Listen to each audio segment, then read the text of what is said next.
Are we rolling or? We are. We are. Ah, right, okay. Well, let me know when. In theory, it's streaming now. Oh, it's streaming. Ah, good evening, everybody. We're live now. Sorry about the delay. I don't normally wear it. Right. If I could have your attention, please. Anyway, welcome to the February New Sheridan Club.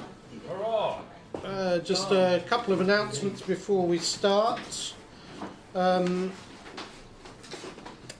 the 11th and 12th of February, you have the Candlelight Club, St Valentine's Day Massacre Party for all you young lovers.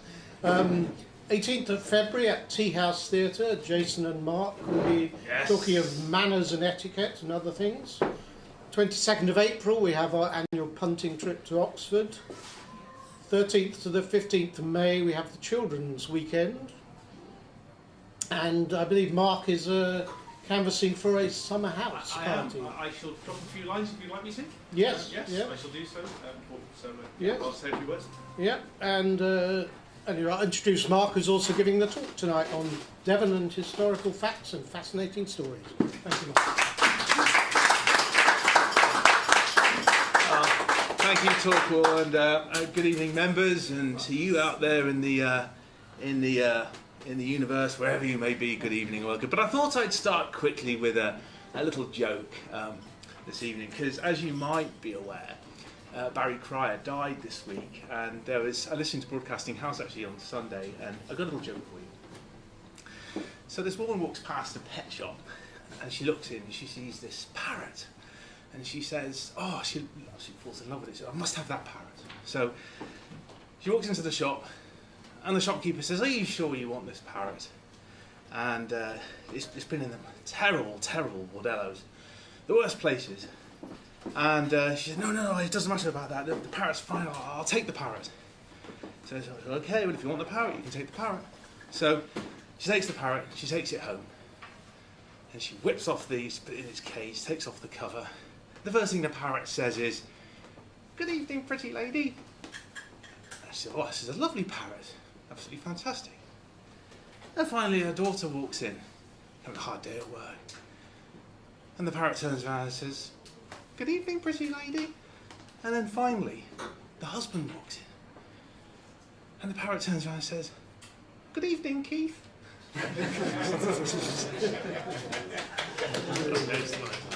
Sorry about that, folks, but I had to do it. Anyway, welcome to my talk. It's on Devon, and I've stepped into the breach a little bit actually this evening, because James couldn't do the talk tonight, so Clayton, I said, would I like to do it? So I had things a little bit sketched out, but not probably quite to the detail I would have liked. However, that doesn't matter, because I've managed to get something together in the evening times. So apologies if there's a little bit of brevity here. I don't mean it to be, but I hope that you will take something away from it anyway.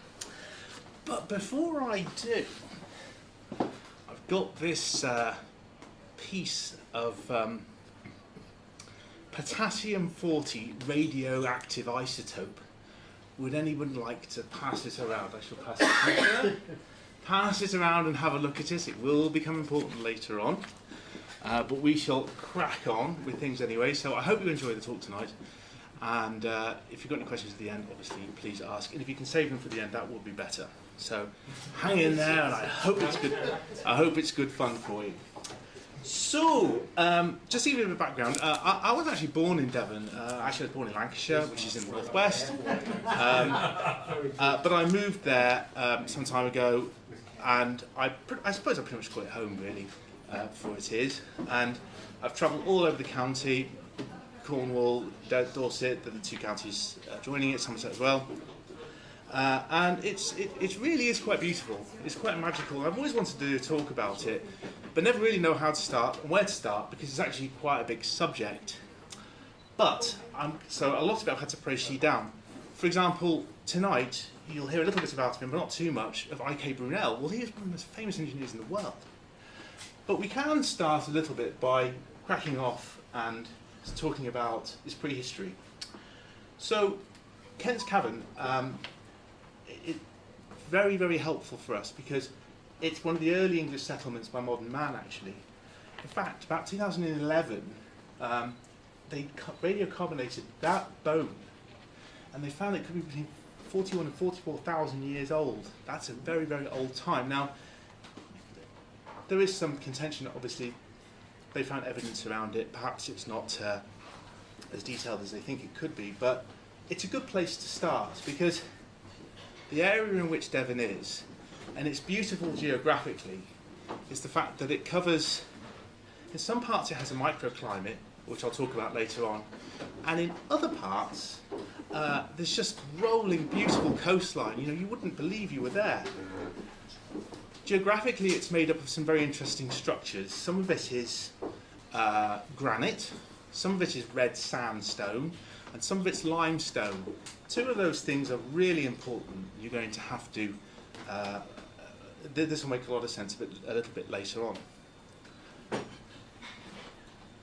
We know, and Devon is made up of a huge area, a lot of it is Dartmoor National Park actually, which is beautiful. I mean, if you want to go and get away from it all, and you want to see dark skies, if you're interested in stargazing, go to Dartmoor, because it is one of the places in the United Kingdom which can offer you almost total darkness with this complete guitar. But there's been people there for a while, and this area here, that's a picture there of Grimspound. Grimspound is actually quite interesting because the name Grim, if you're aware of your Norse tales, it's actually a derivative of Odin. How that has survived as long as it has, with the wall that goes all the way around it, stream, is quite remarkable. A lot of the talk will focus around Dartmoor because of its contribution, in actual fact, to the UK and the wider world is actually quite significant. But certainly if you were to go there, and I urge that you do, you won't be disappointed. So let's get into a little bit about what it is. So what's in the name, right? So here we are. This is the area of interest, and it's Dumnonai, they were Celtic people in actual fact. Should warn you at this time, I've missed out the Iron Age and Stone Age.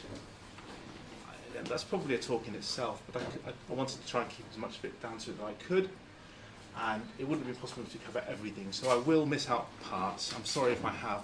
The Norman invasion, for example, is really significant in our culture and history, but I've had to miss some of it out. However, it's Celtic kingdom, and you'll notice it includes Cornwall as well. And I'm going to bust a few myths tonight, because I think it's really important that we do. Because some of you will be aware there's a little bit of a rivalry between Devon and Cornwall, and it's right, this should be, why not? But in actual fact, you'll find that we share probably more in common. I speak as a Devonian, a Janner, than we think. And they share that Brythonic dialect, which is extremely old. But guess who comes next? Of course, it's the Romans. And this is the height of their Roman imperial power. We know that one of the, and his name escapes me, I should have made it down, but I didn't. One of the Roman emperors actually does pay a visit here. And this section here, you'll see that it's just Dumnonai, or now Dumnonia. And they were effectively a client state of Rome. Why were they there? Well, the Romans were interested really in just one thing. They wanted tin, because tin was very highly prized, and they shipped it out.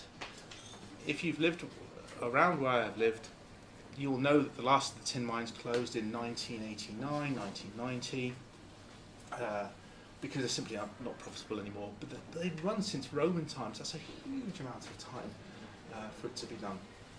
The capital, Isca Domnoniorum, I got that out just in one voice. Would anyone like to guess where that is? No one wants to stab a guess? It's modern day Exeter. Exeter was there when the Romans came. They immediately fortified and chose Exeter as the place they would stay, and they were very happy obviously to be there. Moving on, we've got the Anglo-Saxon Times. Purists amongst you will see there's probably a little bit of discrepancy in the map. We're now moving on, whereas this now has been subsumed into Wessex, which was a very powerful kingdom in the Anglo-Saxon Chronicle. You can read about it. And there was an assimilation with British and what they call Vulgar Latin being replaced with Old English, and a new kingdom emerging called Wessex. There's your Danelaw there.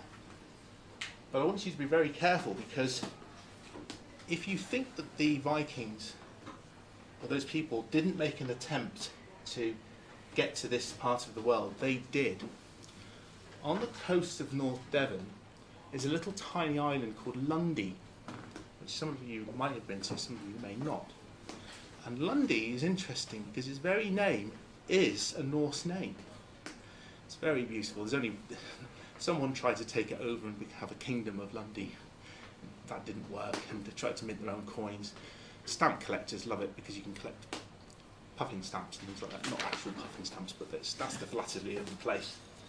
So here we come in with the Viking raids I've just said. I've always been slightly uncomfortable with the fact that our good Edward there seems to be winking. Little does he know what hell is about to befall him. But never mind. We're moving on. I don't know whether they're raising their hands up in horror going, don't do it. But this is the Bayeux Tapestry, as I'm sure many of you will know, which tells the story of the Norman conquest of England. And indeed, the Danes did besiege Exeter. As I said, Lundy was a Norse name. And then somewhere around King Edward combines Devon and Cornwall together. That's important because, like, say for example, I just picked this out of the barrel, like Serbia and Croatia, or Serbians and Croatians, they share a similar language. It's different, but they do have some commonalities to them. So I'm here to really try and persuade you of the fact that Devon and Cornwall, they're actually almost the same places in some ways. Now I can hear people, I can already hear the laughter already, and calls of, my God, this is sacrilege. But we share a common history. Want to see how beautiful it is? Well, that's it. That's Haytor. I think that's one I took from Haytor. That's the Milky Way. And something I do miss a lot is to be able to drive up to the middle of Dartmoor, one of the tours like Kiss Tour or Sheep's Tour or something like that, and just go and look at the stars. And it's beautiful. And the wildlife's coming back to Devon as well. Years of cruel, very intensive agriculture has meant that some of the best wildlife has been lost. Searle buntings, for example, they're only found now in parts of South Devon on the coastal strips around Maiden Combe. But you should see them, they're beautiful birds. Certainly, as the Americans would say, not as popular as a cardinal, but one that you should actually go and see and visit. So if you're ever of the mind to do so, you should do so. Forgive me, my friend.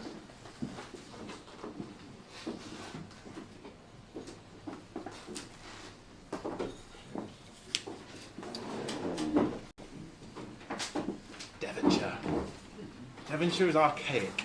Archaic name. It's not called Devonshire anymore, it's not Shire County, it's just Devon. Ceremonial county. And there's two unitary authorities in it, Plymouth and Torbay.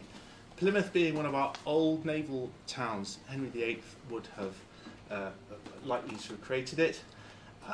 Torbay they had an election there to create something like a little, not a principality, that's too far of the word, but they govern themselves. So, for example, Exeter no more, they take care of their own civic services, for example.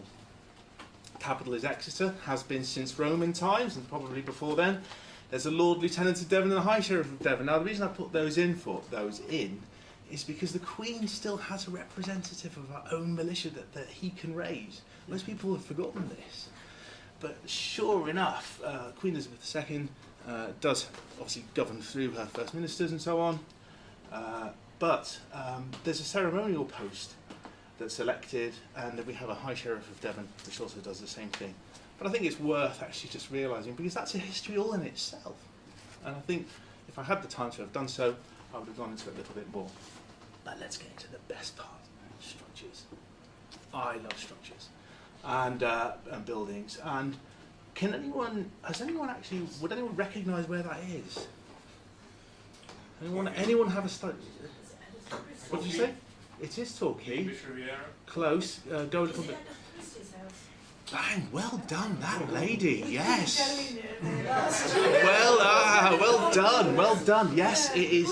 It's. Oh my goodness! Would you like to give the talk, Dan? So it's not Faulty Towers. It's not Faulty Towers.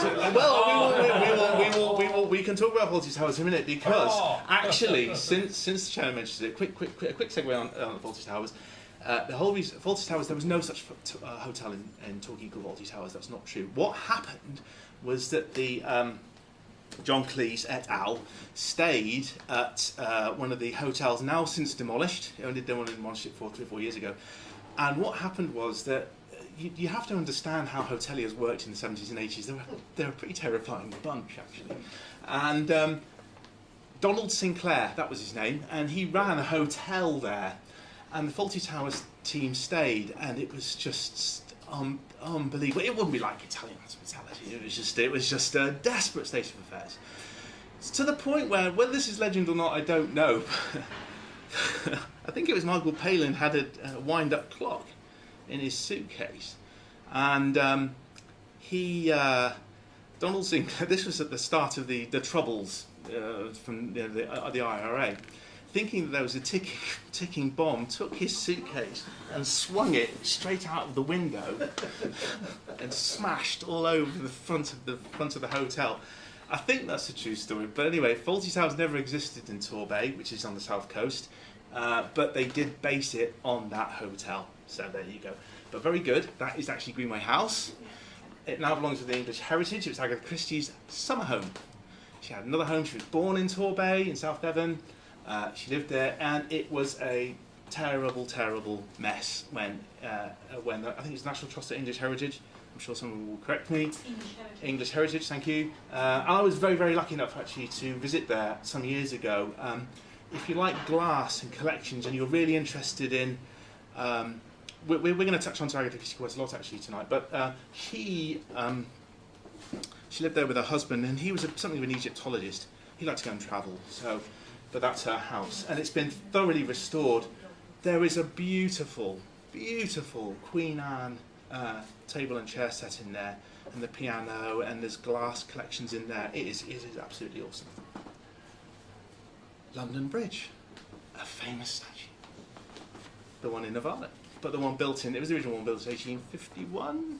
Was that 1851? British Museum. I got some puzzled faces. Nelson's Column.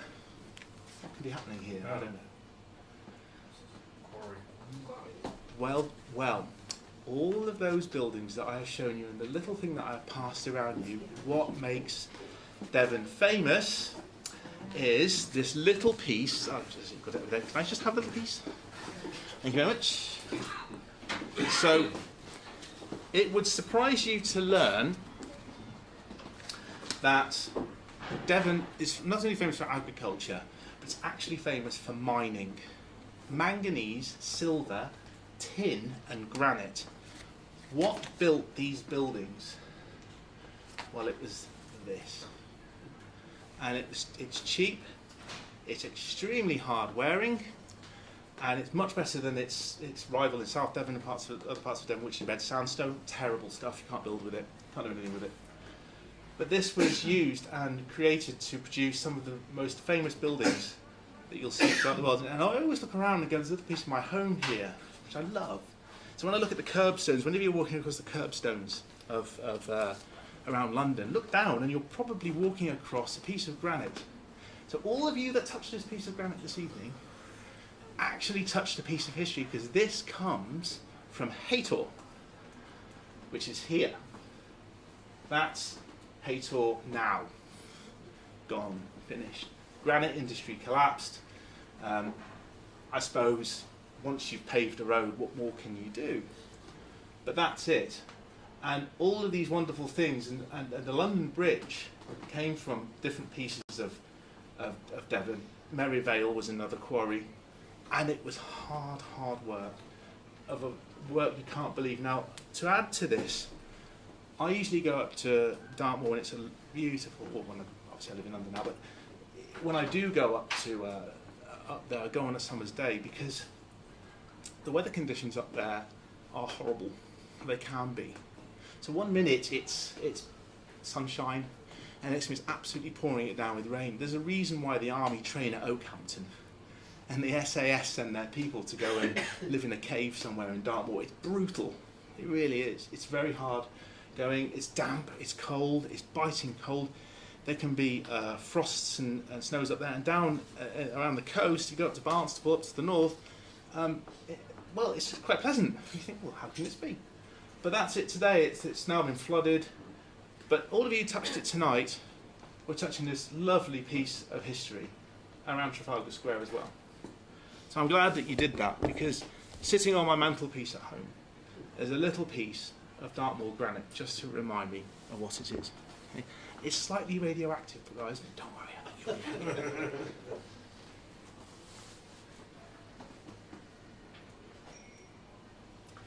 That's looking at Haytor across from, I think, the southern part as well.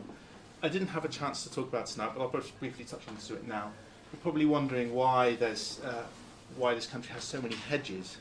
Well, hedges are an important part of our culture because in the 1750s, early 1750s, right up until the 1900s, it had something known as the Enclosures Acts, massive part of our history, worth reading.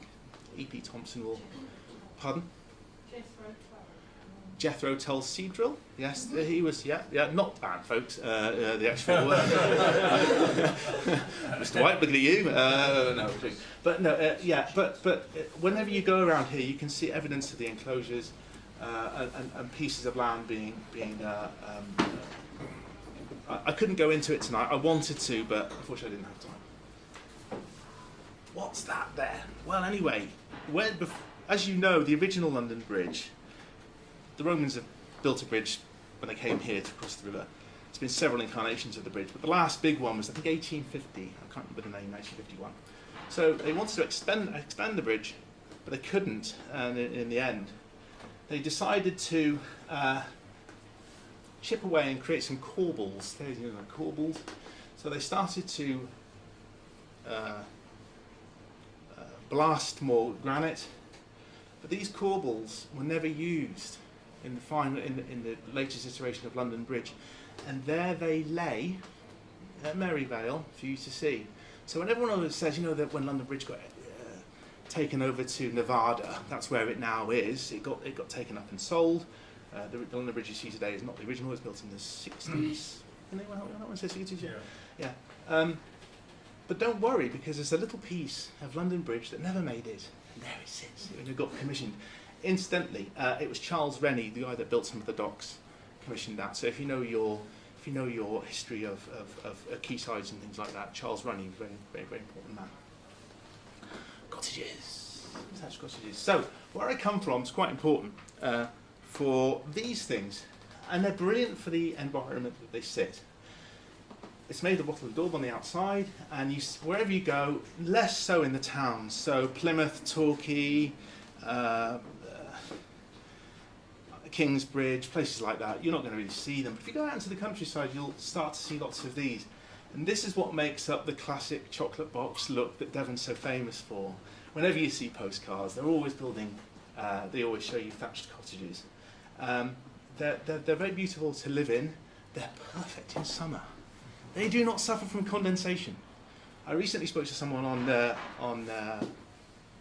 Facebook, and they were having dreadful problems with condensation in the West Country, and they were trying to use this paint to cover up this condensation. I said, forget it. You need to ventilate homes in Devon and Somerset and Cornwall. You don't paint antifungal paint. It will not make any difference. These are useful. So they are so cool in the summer, and they keep you obviously dry in the wintertime. And thatching is an art. It's a skill. It's one of our oldest, actually.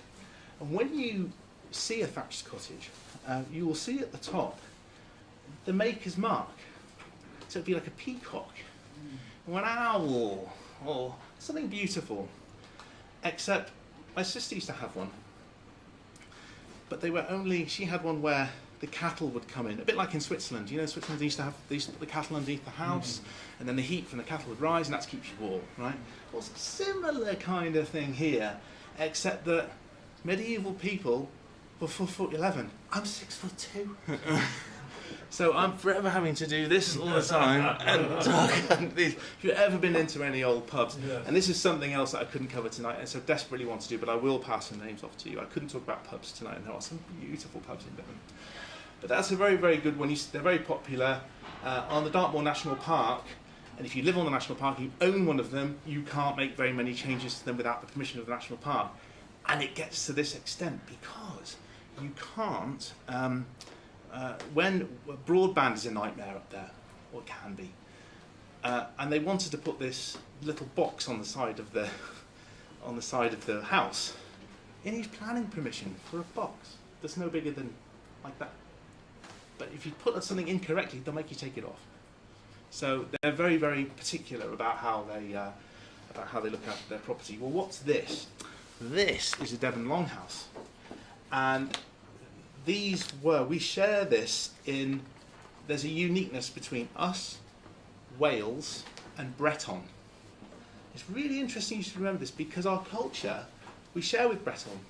Actually, it's very important. Some of our language comes from Breton. We are not so far away. This is a longhouse here. Now, this one's made of stone. They can be made of thatch. And this is looking after your cattle indoors. Okay. Obviously, being up there, there's a beautifully preserved one at Higher Uppercott. So if you're ever travelling around Devon, go to the one at Higher Uppercott. It's the best preserved medieval longhouse you will see.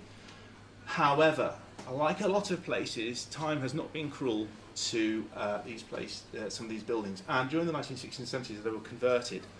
But they were a remarkable place to live because in them, you had they had no real proper ventilation. It was a dirt floor, can you imagine? And you would take your cattle in, you'd light a fire at one end, you keep your cattle at one end, fire at the other, and you'd sit there and keep warm. It's just medieval England. In Dartmoor, can you imagine what that would be like? But they survived and they continued. They were probably made out of the aforementioned product that I mentioned. And they are fairly unique to the West Country. When I say the West Country, I mean Devon and Cornwall and Somerset and Dorset. But they can be found elsewhere. So if you ever get a chance to stay in one, new Sheridan Clark 2023 summer house coming up. I hear you say. Do we have to provide our own cattle? No. Bring your own beef. Incidentally, since Garhart mentions it, by the way, just a quick thing there. By the way, the word common. When you see something called common, part of our enclosure systems, when people had no land, it was all given away and parcelled up. The common land where you could take your cattle and raise it. There you go, interesting fact for you. But they're very lovely to see out in the remoter parts. Get a car or a motorbike or cycle even if you want to go and do that in Devon because they're in remote places. What's this? Well, every country since we can think of has needed to create its own agricultural system. Well, you see them all over England, but there seems to be in quite plentiful supply in and around Devon, and it's a lime kiln. Anyone want to stab at a guess at what a lime kiln might be used for? Plaster, lime plaster. We have to put it on our house, so I know all about lime. My dear, if you're, wants to know. that's such a beautiful answer, but I have to say to you, if you're living in the longhouse, what plastering are you going to be doing? I have to say. Dissolving bodies. Quick lime does. You're quite right, Scarhart. I shall tell you. We're not getting any strange ideas here, are we? Anyway. No, actually, but no. Tanning and tallowing of leather. Go to Bermondsey. There's a history of that, but it's not that. It's not that. No, it's not that. It's Bermondsey. No, it's not. I shall tell you what it is. It is. It's not a fertiliser, but lime is a soil improver. So, what happens is this. In one of the most dangerous... I'm just going to... in one of the most dangerous activities... This is pre-industrial revolution, don't forget. A lot of things I say here. So you'll face it, effectively what you're doing here is, as I said, limestone is a popular thing within Devon. We're now going to entertain the idea of cooking rocks. No, this is not that programme that you see on Netflix where they cook. It's not that. Right? Where you're actually cooking rocks. So you take a piece of rock, you fill it with coal into this is one of the more contemporary ones, but you dig a pit, fill it with coal, and then it's now going to start to cook rocks. So it breaks down, gets the lime, in effect turns into a powder. The lime, this is before potash, guys. Everyone just gets blood and bone, and potash is mine now. But not then, it wasn't. But they had to deal with the soil. And to deal with it, they used to cook lime boulders, put them in. Now, a very good example of one is between Maidencombe and Teignmouth. That's on the south coast. What you would do is you would have a person, and they would stoke it, and it'd take about 3 days for this process to do under intense heat. 24 hours a day. So you've got somebody cooking lime and producing carbon monoxide gas. And they would sit on the edges, A, to keep warm. Some of them were very badly paid. It wasn't quite vagabond's work, but it was not far off, I don't think. And they would sit there and stoke it. Some of them died doing this activity. But the idea was that you actually got hold of, it was dreadfully paid, but they extracted the lime and sprinkled it on the surface, and it acts as a soil improver to help crops grow. It's not a fertiliser per se. A couple of scandals happened with these. People have mistook what they really are and bricked them up, not really realising what they've been. You'll see evidence of this. There's a beautiful lime kiln on the road to Dartmouth. We'll get to Dartmouth in a minute, but it's a lovely one there, and it's just known. Everyone knows what it is. It's a beautiful thing to see. But that's one of the activities some of the rural poor would do. Talk about the Industrial Revolution affecting places like Manchester. You should see what the agricultural revolutions did to parts of Devon. It decimated the working poor on a scale you cannot know, especially with introducing threshing machines and so on.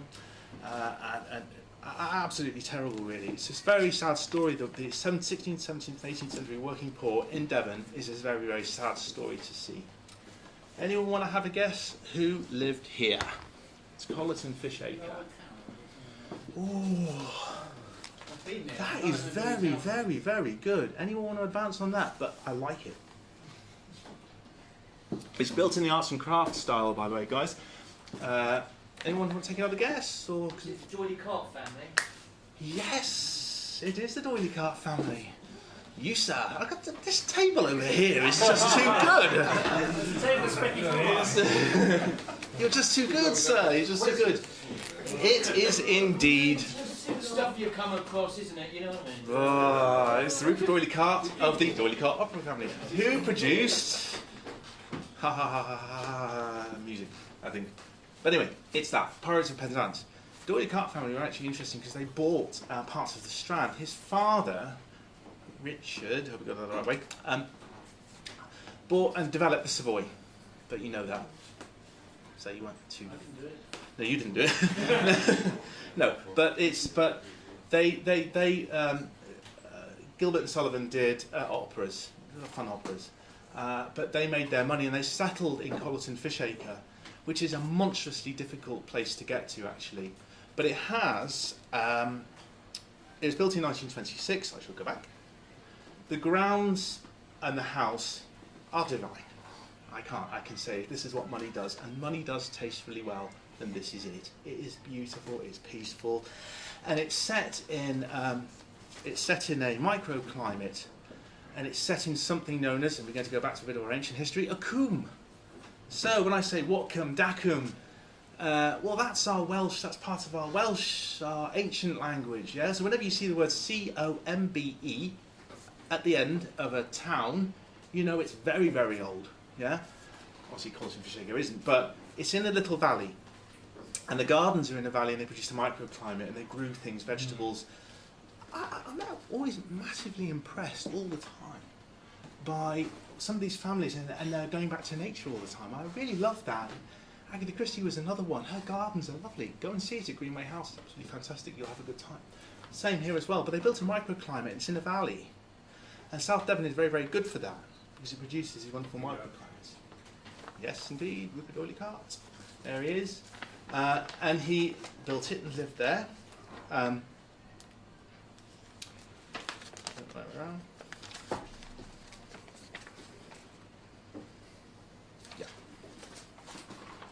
Inside here, inside the house, I've visited it on a couple of occasions, and that, I'm just going to try, really not get too much of a shadow onto it, but you see that what appears to be a clock is actually a weather vane, and it's attached to something in the house so you can see which way the wind is blowing. It's funny, it's lovely, isn't it? They've got lovely little touches like that inside the property. It's clean, it's what's of the Art Deco style on the inside. Arts and crafts on the outside, and the architect who helped develop that was the assistant to Edwin Lutyens. Does anyone know who Edwin Lutyens is? Yeah, okay. It was his assistant that built this, and you can see bits of Lutyens in here, I think. But beautiful. Very Pomeroy. Yes, one of my favourites. It's a very old place. It's a Tudor building. And I'll tell you a little story. So what we used to do when we were nippers from school is we would go up there with cider that we bought at Churchwards. Bless you, wherever you are. Churchwards today closed down now, sadly. Yeah, very sad. Our cider making industry, the local farms, very sad state to see. I'm sorry to inform you, apart from small little micro industries. This was built what nestles now in the Garcon Valley. And we used to go up there with bottles of cider, and we'd set one person up, and this place is famous for ghosts. Of course it is. And that's Margaret's Tower there, just on the right-hand side. And we used to, a friend of mine, one person would be nominated to drive, and the rest of us would scarper. Sorry, not drink and drive, let's drink and drive separately, let's get that clear. Yeah. Oh yeah. Well, wait till I tell you about the drain dropping later on, but we'll get to that in a minute. So we used to scarper and leave one person there in the middle of the night for an hour. Brutal, brutal ways of treating your friends. And believe you me, in the middle of the night, this is just a little way out of Tottenham. If anyone knows where Tottenham is, yeah, it's about 3 miles away from Tottenham. It's pitch. There's forests around it. There's one track leading onto another road that takes you.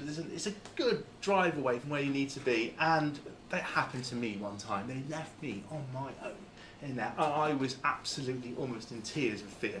But they came and picked me up later. But we used to do these things. But it's very, very beautiful to go and see. The family, the Pomeroy family, are actually they came with the with the Normans. Bury Head is named partly after them. It built in the 15th century, and the Pomeroy family held it since the 11th century, but they got into a bit of financial bother, so they sold it, and they sold it to Edward Seymour, 1st Duke of Somerset. Anyone want to guess who he was?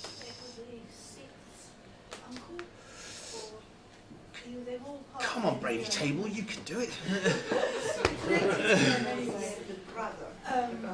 Henry VIII's son. Well, yes, he was Lord Protector of England, Yeah. So 1547 to 1549. So there you go. So I always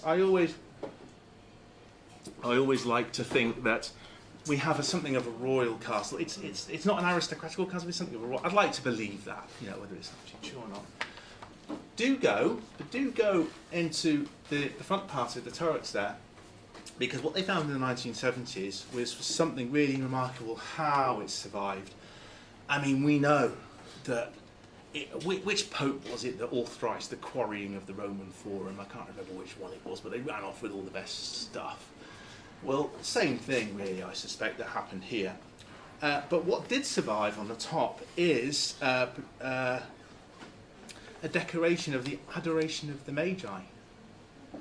And it survived. It's like 500 years old, and it's horrendous weather conditions have been subject to this, but somehow it survived it, and it's beautiful to see.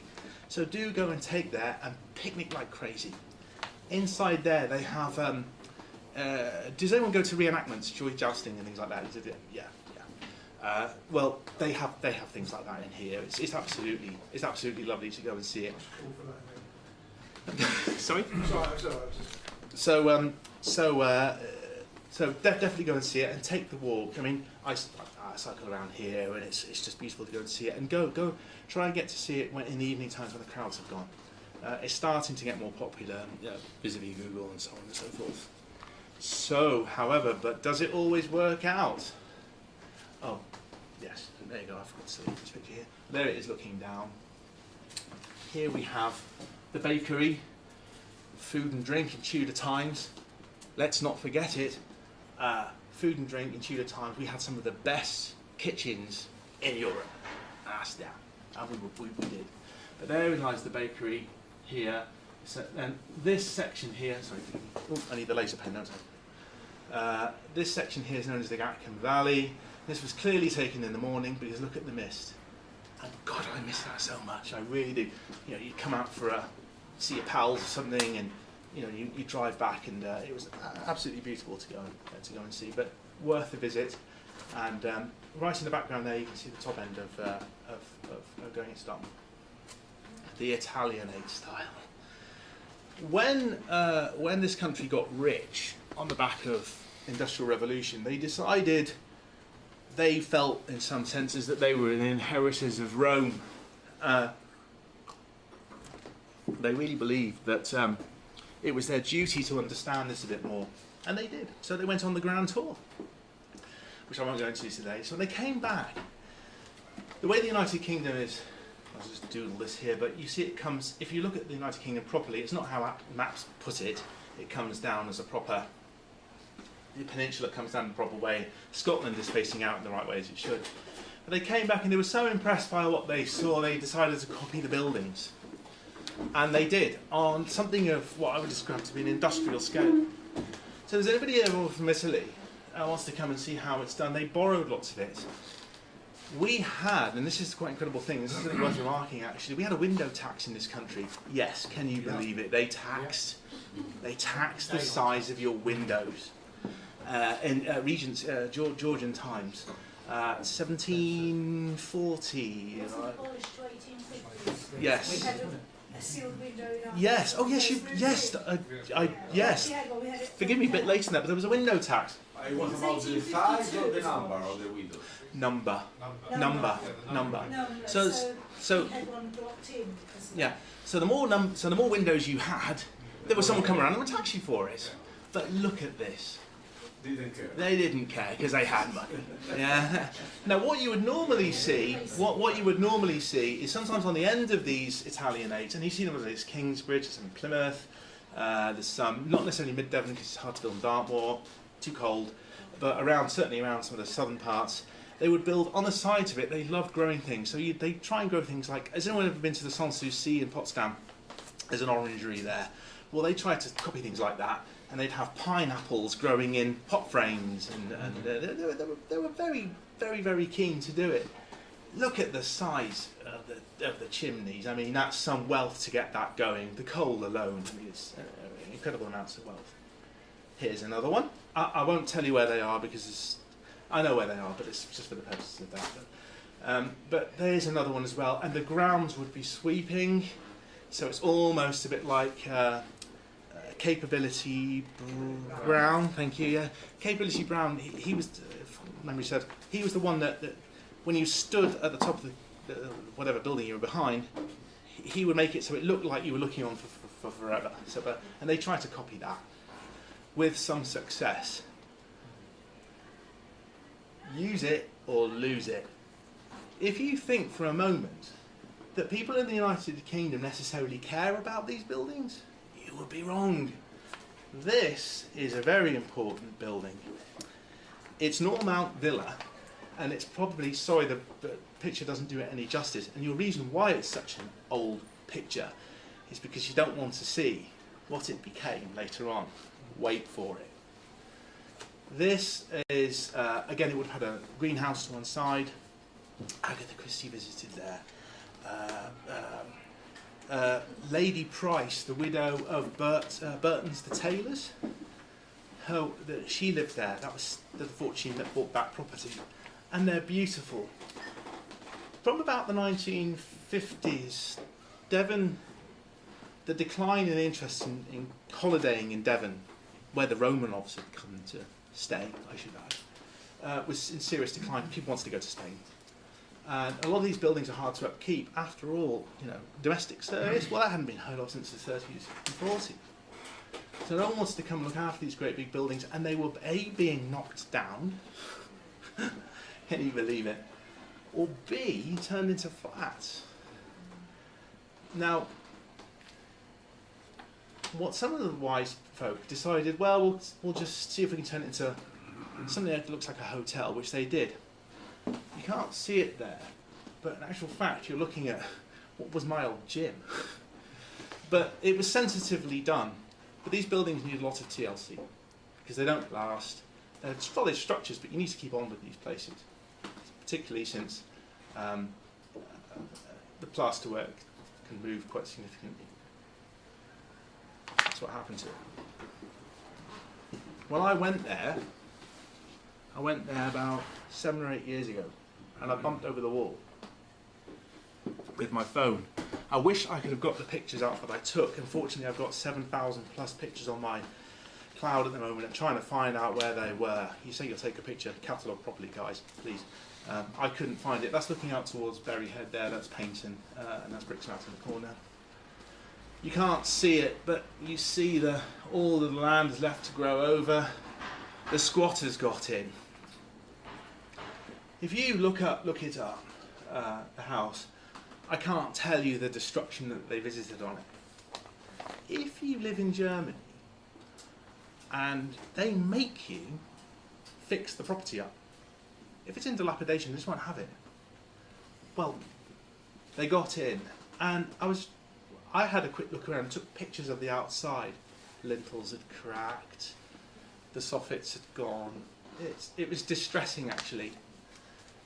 And to make matters worse, you think this isn't a listed building. It's a listed building. Mm-hmm. Oh, yeah. Yeah? Now, if you can feel the absolute... I mean, this is a house that was made to be loved. It really is. And they got in. If you look at pictures of it, what they've done to the inside of it just doesn't bear thinking about, actually. It breaks my heart. But all of this area here, they built these lovely places.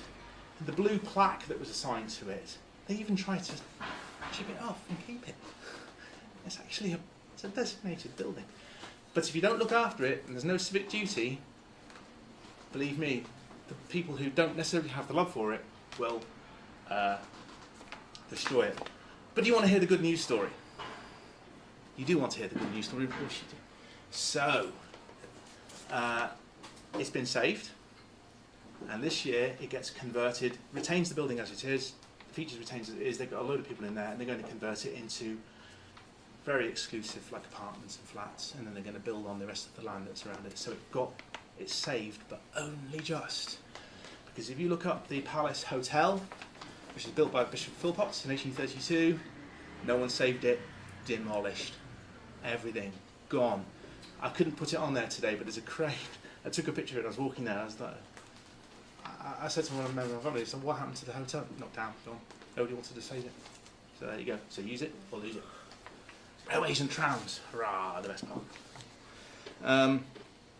So you're probably wondering, that's back on Dartmoor again, that's actually a Granite Railway, using a technique where they would take this granite that you've just seen and ship it. And they had a massive system. It was all drawn by horse, by the way, and they would bring it down to a place called Team Race, and they would ship it out. Some of it was used in Plymouth to make batteries, and a lot of it was sent, obviously, to London. But there's a couple of railways that you should go and visit. I'm so glad that you have. I want to go on it. Please do, because it's beautiful. And you know something? They've got so many tenders, so many locomotives. They have it travels through what I would call probably some of the most pastoral, romantic English countryside that you can get. They do dog tickets. They do dog tickets, very good. By the way, ladies and gentlemen, I'm now giving up this talk and I'm passing over to you, where you all tell me the fun times you've had. No, it's beautiful, and it was believe it or not, how about this? If memory serves, it was a listed firm on the exchange. It was that popular. I mean, can you believe it? And by the way, remarkable because the Peyton Dunstone Steam Railway is one of the very few railways which isn't run by volunteers. It actually pays for its own staff. Now it travels across the Hollins Viaduct there, and as you can see, that's the background of Torbay. But definitely do go and see it, because it passes through Greenway. Oh, sorry, passes through Greenway Holt.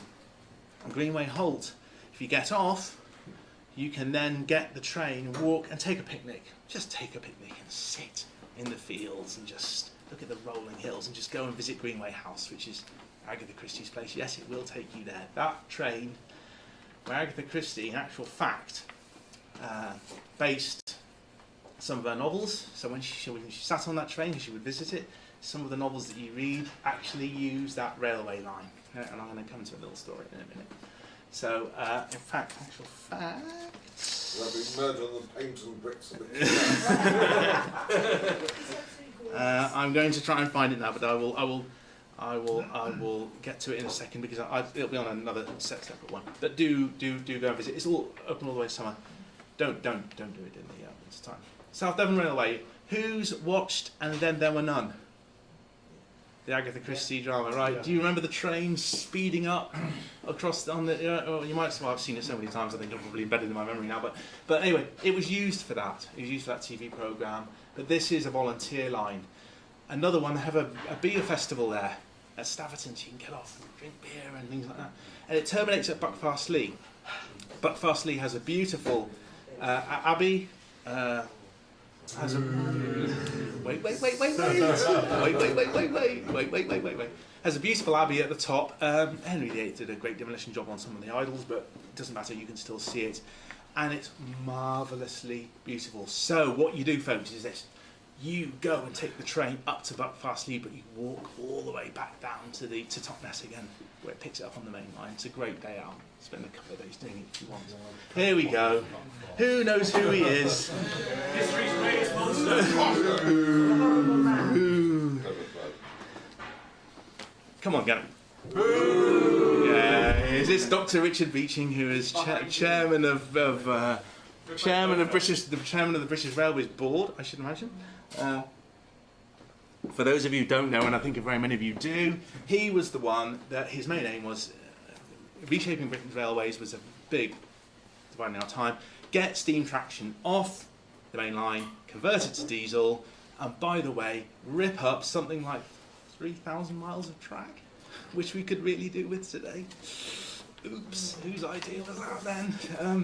Yes, it's him. He's responsible for probably one of the biggest cultural destructions of our railway system. He was tasked by the government to do one very simple thing: make British rail profitable. Well, that's like blood for a stone business. So it's very hard, and it never made it. However, it removed some of our lovely lines. The Peyton and Dartmouth Steam Rail was not a beaching closure, by the way. It was just didn't make any money anyway. But this picture's really amazing, because guess what he's doing? He's reopening one of the railway lines I've just mentioned. One swallowed as well as spring made.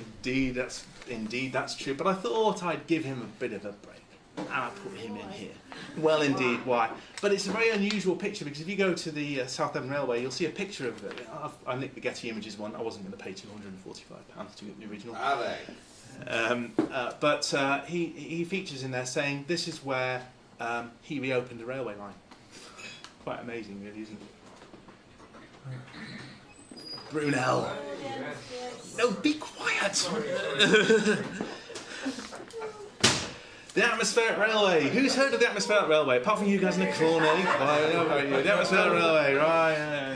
There's one to Croydon. Yeah. No, you're absolutely right. You're absolutely right. And by the way, did he not borrow from that idea a lot? You're absolutely right. Right, I.K. Brunel.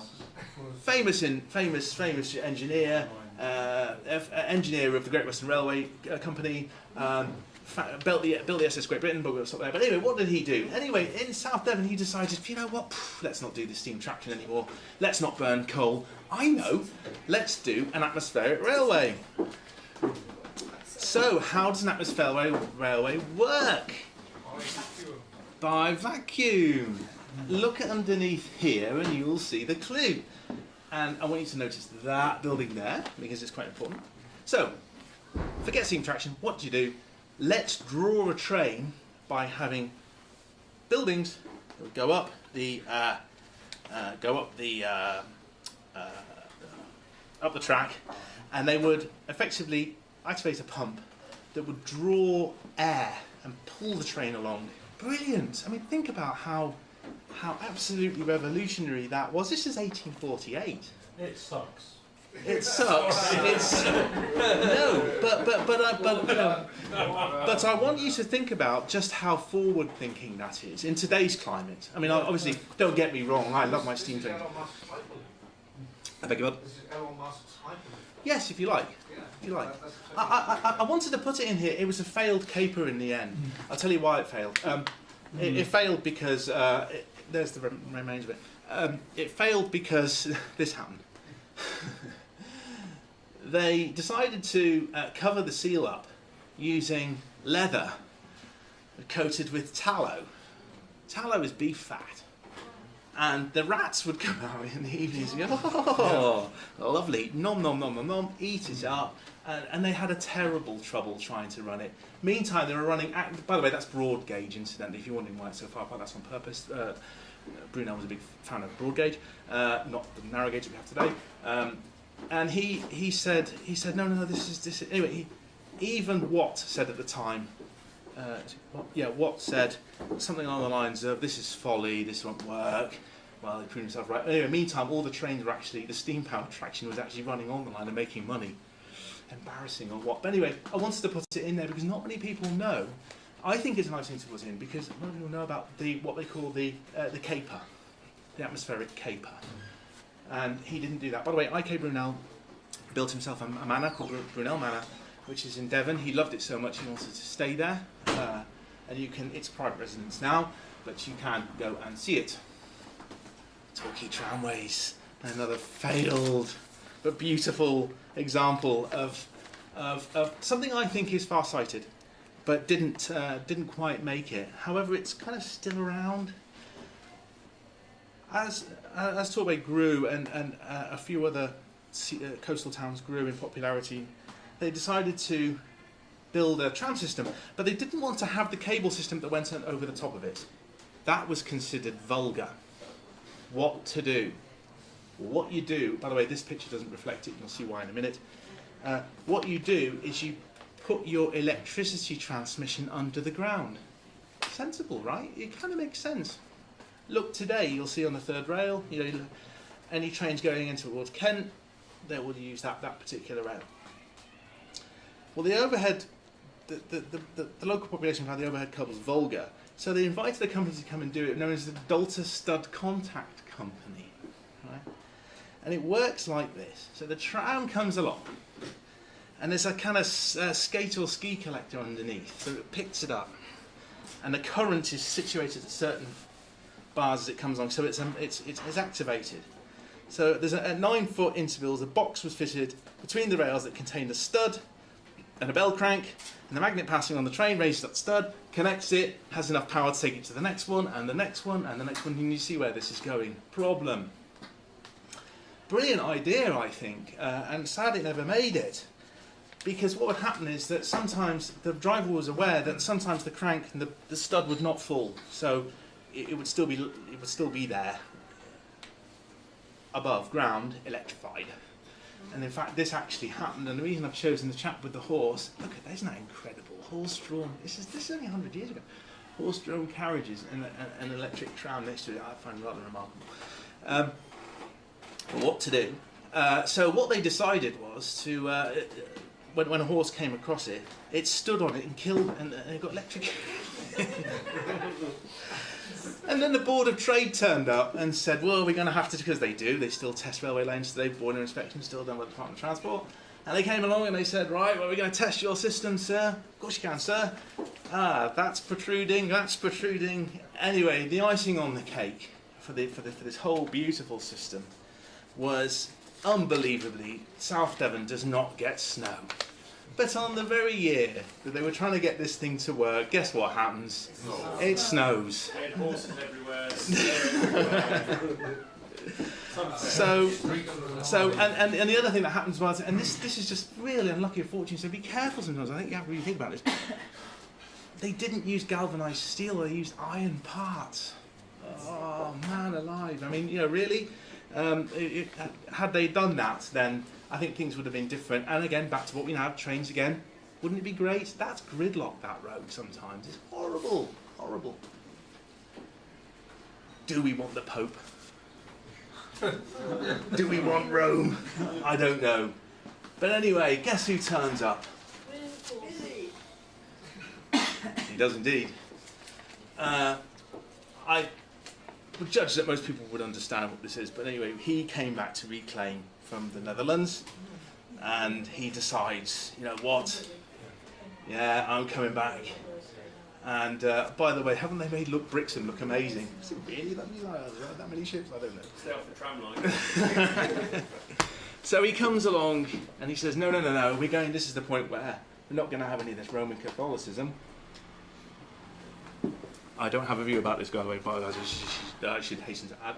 So he comes along, and where does he make his appearance?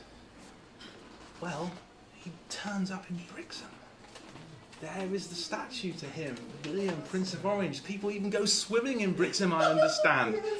Well, anyway, if you'd have gone there and walked around, if you'd have walked around the harbour side, here he landed on the spot, and he said, I will maintain the Protestant faith. And so that's where he landed. And there's another part in Dutch. It says, let me see if I can get my Dutch working.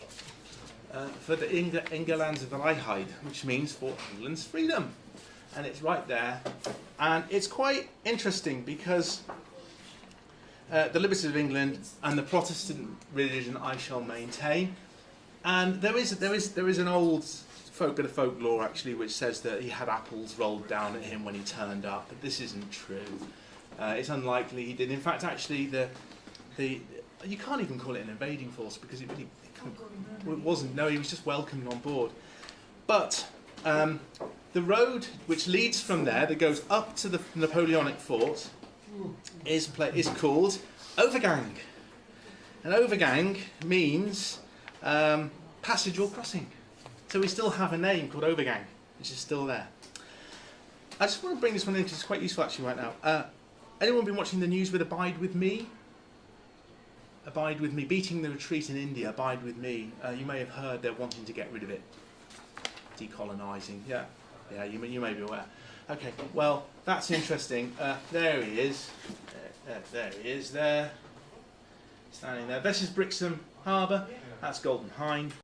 Well, an interesting little thing I bring into Brixham is that the Reverend Francis Light, who wrote Abide With Me, wrote it when he was staying in Brixham, the Berryhead Hotel, and he was very sick when he wrote it. And as he looked across Torbay, he was dying, man. He felt inspired to write this piece, Abide With Me. It's actually bleeding a little straw. Ah, interesting. Well, all it says on the part that I know on the outside that he was simply grieving for what he gave, and the words came into his mind. So there we are. So it's great. So, but anyway, that's part of it. There, rough and rowdy, or used to be some nights. But sorry, Brixtonians, if you hear me. Some people pay taxes and some people don't. And I think this needs a bit of discussion. Stop sniggering at the back, I can hear you. In Plymouth, very important naval place, that is the place where the Mayflower set sail from. His final place that it went from. It went all the way around, actually, the south coast. It didn't just set sail from Mayflower. And there's an interesting fact to note that most of the people who went weren't from Devon. They were from Nottinghamshire and places like that. Started off from the Mayflower pub in Rotherhithe. Correct, it did, yes. And Essex, because the rival school to mine was called yes, it Mayfair did, yeah. School. We hated them. yeah, By well, default. I'm sure because you were so clever and you just kept telling them things. But I always hated to remind people, no, it's set up in the Thames, and people were like, no, it didn't. I said, yeah, I've been to the pub where it did. Of course it did.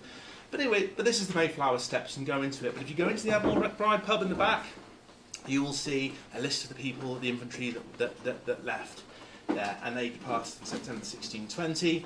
Unfortunately, one of the great tragedies as well, that unfortunately most of the historic parts of Plymouth got destroyed.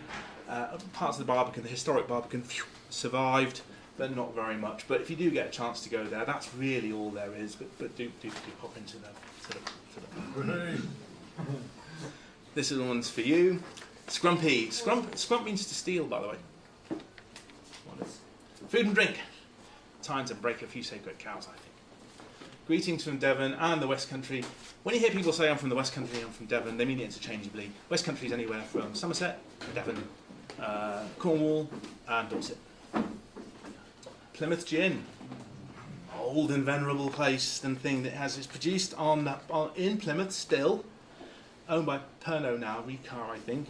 But it's on the site of a former monastery, and their botanicals are awesome. If you want to drink the real thing, what sailors probably would have drunk themselves, that's it. Buy it, because it's the real. Only them, yeah, sure, of course. But I'm just saying, if you wanted to get down there, it's still on the Barbican. It hasn't moved. Incredible, really, and it hasn't shifted off. I wanted to put this in, and this one's going to be especially useful for you. I put beer in, and I'm saying, well, okay, so why have you put beer? Well, beer's brewed everywhere. Well, this is important because this is a building which closed a few years ago, and it's important because this is Tucker's Maltings, and what they're doing is something known as a floor maltings process. It is not done anymore. There was a place in Leeds, you might be able to help me at the back, but there's only 2 floor maltsters left in the whole of the United Kingdom that I am aware of. Tucker's Maltings was one of the last, and it closed a couple of years ago. What happens? Well, you might know that's the part of the germination process that's going on there. Yep. And they're huge floors, and you tip the malt out, and it's back-breaking work. I promise you, I've seen it. You come along with a special shovel, and you turn over to stop it germinating, yeah? And then it's heated to the appropriate process. I actually was very lucky enough a few years ago. No, hang on. Story straight here. 2009, 2010. And so they kept niggling me. I said, really, how long can this last? How long can this floor maltings process last? Probably not for very much longer. So I went on the tour of Tucker's Maltings. I was the only one on it. I promise you, I was the only one. It was heartbreaking. The lady took me round, said this is this. It was all so formulaically done. It was almost like, okay, and this is, and this. And I kind of, obviously, we're all huge fans of very good quality beer. And I thought, you know what, I don't think this is going to make it.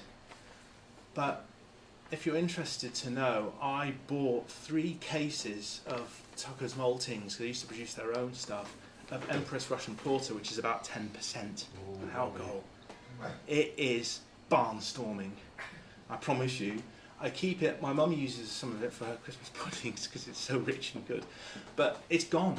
It has gone. And that's the part, there it is, that's the building. All of this back area here is used to turn the malt, and it's finished.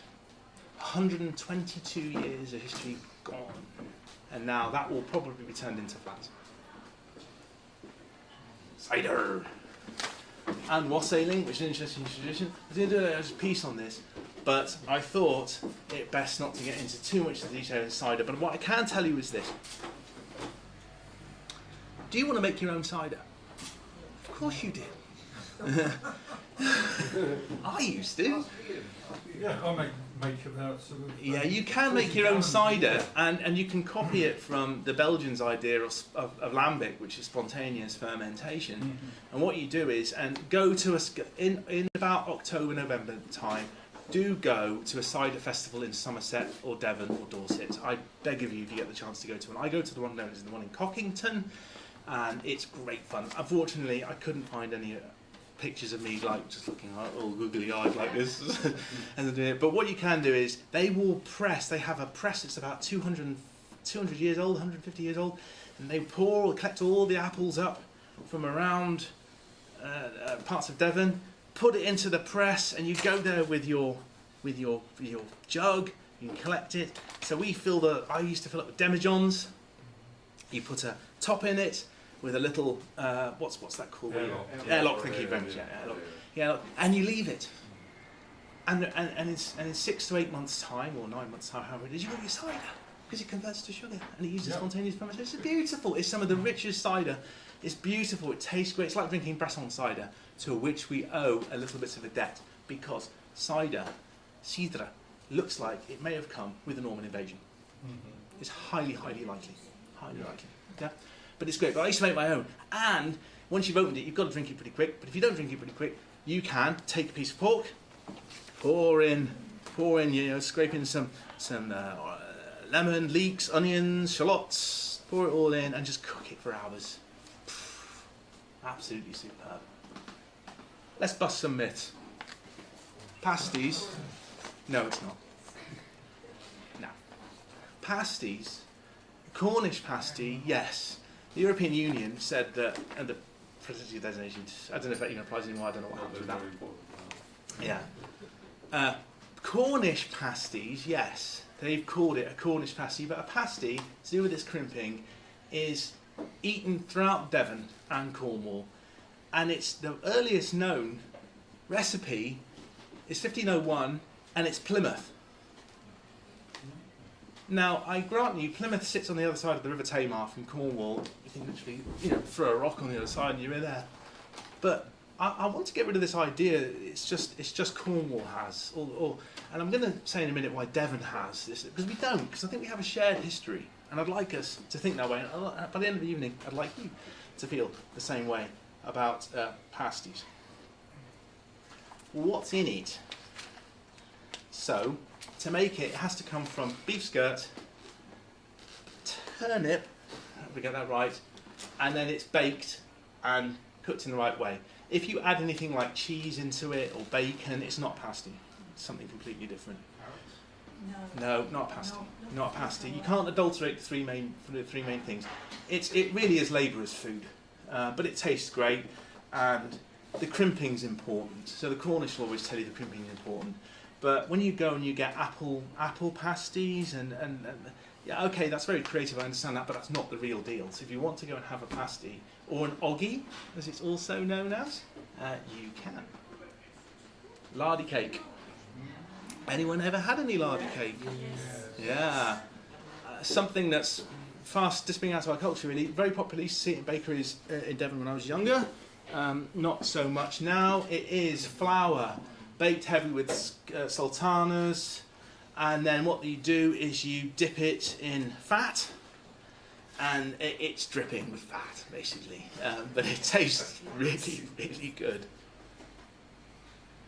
I've seen, and there's some spices in there as well. The lardy cake is indeed delicious. Where's the gentleman's? Straight down there to Thank you for the There you go. But it's a lardy cake. But anyway, enjoy it because. But like a lot of things around here, and we're going to come to this in a minute. Hog's pudding that's kind of a bit of a recurrence. It's pig, but it has oats in it. So sometimes there's a farm up in Ockham which serves this, and I go just for the hog's pudding because it's superb. I know how to cook it, almost similar to like German Weisswurst, where they cook it really, really, really, really well. Yes, we've got our stuff as well. It's not just localised from Bavaria, although what they have in Bavaria is absolutely superb. Let's get this sorted out, because first of all, this is a product that first of all would not have been scones. It would not have been scones because it's not difficult to make, but it didn't evolve that way. It's likely that the scone part came from Scotland through immigration coming down. It is likely to have been something known as a pocket. A pocket is is slightly different, and it's probably likely to have come from Chudley, which is in Devon. It's a very, very small place in mid-Devon. Now, to produce cream, well, let's just start with what I've said first to debunk the scone business. Like I said, it would come from mid-Devon, but we share a lot of things between Cornwall, Devon, Dorset, etc. But a split would have gone something like this. Have you ever had a... Oh, it's hard to explain, but you know what? Dominic kebab. You get flour, you bake it, 450 grams. Well, I've got the ingredients here: salt, yeast, caster sugar, butter, and whole milk. And you're making like a sweet bready dough. Like Sally Lunn's Yes. in Bath. Yeah. I would go with that. I like that one. I like that a lot. So it's likely they were served hot, and then you pour the cream, and then you eat it, and it was served promptly. I'm not saying this is beautiful, but this is one of my... I love having this. I don't say it's wrong, and you can have cherries and sultanas and currants, but I'd say that came more along in the late 1900s, but in agricultural times, I'd say it was more likely to be a pocket or a Devon split filled with jam and cream. But how to make the cream? Well, the cream's very interesting, actually. You take full milk, and it's a process of scalding. So you scald it, and then you leave it, and then it settles and separates, and it goes through that process again. It's very labour intensive and very expensive to do, I suppose. And the jam is entirely up to you, but you'll probably be eating it with plums. Isn't that a Cornish scone, because that's jam first, isn't it? I think Devon was cream. Right. Okay. So this is another one which I think it's recent rivalry, but there's so for those of you who don't know, there's an etiquette around this. Which says, it's cream on first, then jam, and then you eat it. Well, I've seen people turning this into a sandwich. I've also seen people putting it the wrong way around, as going everywhere. Please eat it with a fork, for the love of God. I mean, it's a piece of life. But I don't think it really makes any difference. I'm a jam on first guy, and then the cream on, and then I like mine with cherries in my scones, which I have. But I've also prepared it pocket style as well, the split. I've also done split. And by the way, it's devilishly good making it as a split. There's something about the bread dough of it which tastes really good. But it looks like it came from a Benedictine monastery that got dissolved. And the workers who were working there, this would have been the 10th century, looks like they were rewarded by payment by using something that looks like not the clotted cream you'd see today. There's no way they could have made that then. It's probably the cream from the surface of milk, more than likely, not what you see today. And they were rewarded like that, and it was something they could take away and have. Words and phrases. Albisty, it be Gert tomorrow's club, and this here Janos show you directly. Anyone know what I said when I wrote that? No. How are you? It is going to be lush tomorrow's club, and this here Devon person will show you now. Yeah, it's all, and if you'd notice the bist part, that comes from German. Yeah, because of course Anglo-Saxon. Words and phrases. I put the Roman coin in there. That's not a joke. Guess where that was found? In a small, obscure hamlet. Almost a hamlet, so a village hamlet called Ipplepen. And it's thought that the Romans, they did obviously go all the way to Cornwall to extract mines, but they found these silver coins in Ipplepen. You've got to imagine this. This is a very pastoral little tiny village, and they dug it up. Someone was metal detecting it, they found it. So I've kept that there just to tell you. Is that Romulus and Remus, by the way? The wolf, the she-wolf. The she-wolf. The she-wolf was the symbol. Yes. What is famous today, that you have the two children drinking, they were added in the 1500s. I see. I won't ask you to date the coin, but anyway, that was found there. Words and phrases. Jasper. It means a... Wasp. Thank you. Albisthi, how are you? Dimpsey, not dusk, not light, a bit between. Gert, lush, directly. Where's it to? if you ever meet anyone from Devon, I say this when I go back, I always say, oh, it's a 2. I move out of speaking in this quasi-received pronunciation that I have. It's not quite received pronunciation at all, but I change it to something which is more in common with what you would find down there. Ort means anything. Blid is a poor person. And Jana, and I'm going to correct this here as well, actually, Jana is not a pejorative word. Chav, you hear this word chav, is obviously used in a pejorative term. Jana, about 15 years ago, was started to be used pejoratively. It's not pejorative. Jana simply means a person from Devon. I'm one. Okay, but I'm not. Was it what I described? So, I think that's worth putting out there. But where it comes from, I don't quite know. And it's words from Celtic origin, which is Jonink, meaning pleasant or agreeable. And here it is. So, Low German, ich bin, I be, I am. Du bist, you are. Easy, huh? So that's where it's moved across in time. But I haven't heard it spoken very often these days. People say Habisti or it's disappearing. Why? Well, it's probably cultural changes in our society.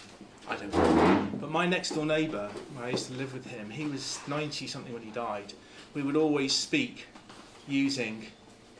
I used to dress him for fun. I'd say, "I've been up for." And he'd be middling. How are you? I'm fine. Yeah, but again, people don't want to use it. Uncool, whatever it might be. I don't know. Culture. Morris dancing. Lace making. When you think of lace making, you probably think of Nottingham. But you should think of Honiton. Yeah, you should think of Honiton because Honiton made some absolutely superb lace, and it's likely that it came from. The Huguenots, Flemish. Indeed, it was. Yes, it was. Yes, it's made with Honiton lace. There's a museum there. Go see it. And there's a real skill to making lace. If you want to learn something that's the ultimate patience, it works on bobbins, and this is how it goes. So you have about 8 or 9 of them, and you have a pins in it, and then the lace. And then what you do is you're manoeuvring each piece like that, and then it goes back in. It's beautiful. And This is in common with the Brittany. No. Oh, is it really? In Brittany, they do that. Well, that's interesting. That's very interesting. Yes, Yeah. Brittany, it's Britannic. Yeah. Well, thank you for that. But it's most people would normally think of Nottinghamshire, and that's fine. They're worthy for that. Nottingham is machine though. Honiton's hand. I see. Right. Well, I only know it. I thought that they both did both. So forgive me. And parts and places in Ireland as well. I thought that it was also hand done. But this is hand, and obviously the lacing would go around each of the cuffs. It's beautiful to do. But if you want to do it, it's possible to do. I met someone at the Devon County Show.